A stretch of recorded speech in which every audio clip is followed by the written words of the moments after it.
আজকে বিধানসভায় আপনি প্রথমেই পুলিশ কমিশন নিয়ে একটু বক্তব্য তুলে ধরেন, কী ছিল আপনার দাবি? দেখুন, আমি আজকে মেনশনে এই দাবি রেখেছি যে ইমিডিয়েটলি সরকারের পক্ষ থেকে পুরুষ কমিশন বানানো উচিত। আর যদি মহিলা কমিশন থাকে, আর যদি শিশু কমিশন থাকে, তাহলে পুরুষ কমিশনও থাকা দরকার।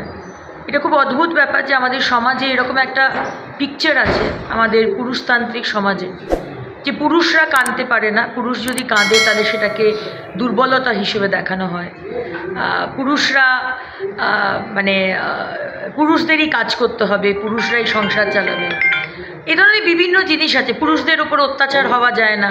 এবং এটা একজন মহিলা, সাধারণ একজন মহিলা হয়ে এবং একজন বিধায়িকা হয়ে আমার মনে হয় যে নিয়মটা সবার জন্য এক হওয়া দরকার। এবং রিসেন্ট কিছু কেসেস আমরা যেটা দেখেছি, যেখানে পুরুষদেরকে ফাঁসিয়ে দেওয়া হয়েছে অন্যায়ভাবে, পুরুষদেরকে অত্যাচার তো খুব মানে সাধারণ কথা, খুন করে দেওয়া হয়েছে।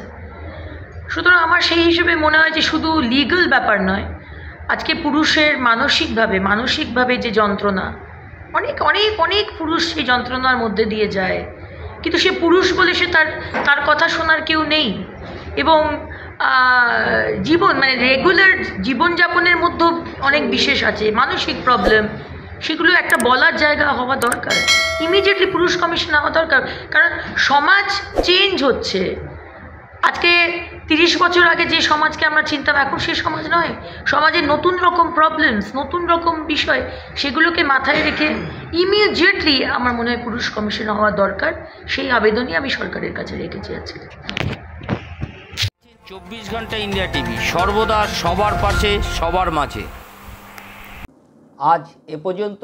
সঙ্গে রাখুন 24 ঘন্টা ইন্ডিয়া টিভি। দেখতে থাকুন সব জেলার সব খবর সবার আগে 24 ঘন্টা ইন্ডিয়া টিভির পর্দায়। নমস্কার।